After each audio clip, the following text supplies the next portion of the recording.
Hi guys, this is a quick follow-up to my Haman video.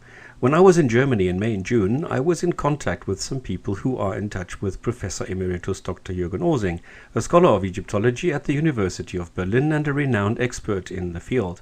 They kindly provided me with the original correspondence he had regarding the naming conventions surrounding the Haman in the Quran, and Professor Osing agreed that they could be used to clarify the situation I already mentioned based on his open letter from August 2009. As we have seen in the last few days, Muslim miracle seekers are currently being hit hard by being confronted with reality as well as the truth, and are caught out when using their dishonest tricks and tactics. One such tactic I demonstrated in my Haman video, where I showed that sites such as Islamic-Awareness.org simply use the name of a renowned scholar, misquote him, and when he protests and corrects them, simply ignore this. Well, just to show that I'm not making anything up or inventing things, here are some examples of where Professor Osing is mentioned, be it in his university, at conferences, at events, and where he is cited or a member of. Islamic Awareness is trying to follow the path laid out by Buquet and has had to change their document over time as more and more facts emerge. We can see this miraculous evolution over time in the different versions, where today they're actually leaving it as an open question. One simply has to wonder when the next step occurs and renders the page extinct. A reason for this could be that more and more people object to being wrongly cited. One of these is Professor Osing. Islamic Awareness writes, there are early examples, in plural form, of a merger between the H and the Ch from the New Kingdom period, mentioned by Jürgen Osing. They cite his book, the Nominalbildung, as proof, making it look as though this is what Professor Osing wrote. While it seems that German professors are more interested in intellectual honesty and have more integrity than French gastroenterologists or Canadian anatomists, fortunately for us and all truth-loving individuals. But in all fairness, I need to acknowledge that if Moore were to retract his statements and admit the truth today, he and his family would not exactly have a happy life. But then others did not get themselves in such a mess. In his recent YouTube video, Professor Kröner clarified his statements regarding geology and the Quran when he found he was misquoted in the old video Western scientists attest to the Quran.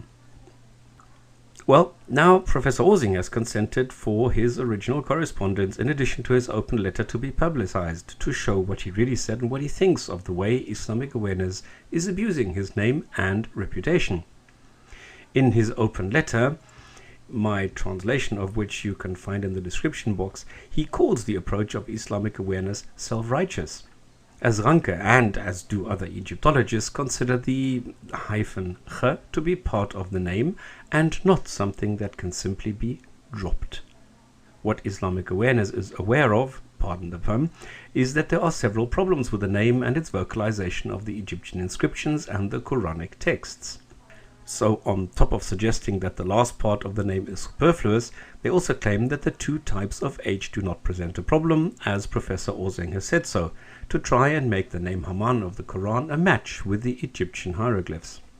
Rebutting Islamic Awareness, Professor Osing is adamant that the alleged merging of the two types of H for the case of Haman has never been postulated by him, and that he is only aware of one single example where this merging has happened during this era, and that he doubts that this is the case here. He also points out that this is a secondary vocalization, further moving it away from the possible interpretations by Muslim miracle seekers and putting it firmly into the realm of religious wishful thinking. This is a typical example of quote mining an expert for the benefit of improving the Quran. Professor Osing then repeats his concerns regarding the morphology of the name, as neither Hebrew nor Arabic present an etymological background for the name, while it does in Persian. Using plain facts and not wild speculation, he summarizes, there's a discrepancy in the vocalization of the first and last H. The two vowels are long in Arabic, the equivalent of which has not been found in Egyptian hieroglyphs. The profession, the Egyptian person, is described as a local foreman in a quarry of Amun. In addition, the usage of fire bricks was not used in Egypt at the time to construct large or tall buildings or monuments.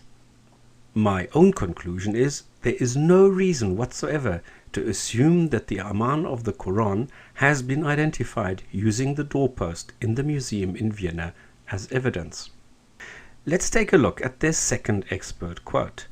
Carsten Poist is not one of the top experts in the field and worked as an assistant in the institute.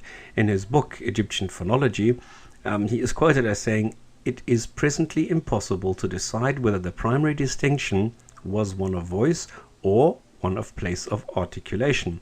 Now, this would indeed mean that there could be a controversy surrounding the pronunciation of the ominous age.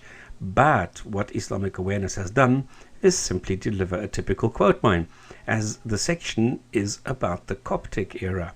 Islamic Awareness is off by roughly 1,000 years. It would have been more honest to also refer to the beginning of the section and then show the conclusion on page 99, which is all about the merger of the two H's in Coptic. The book is available online, so anyone can check the original.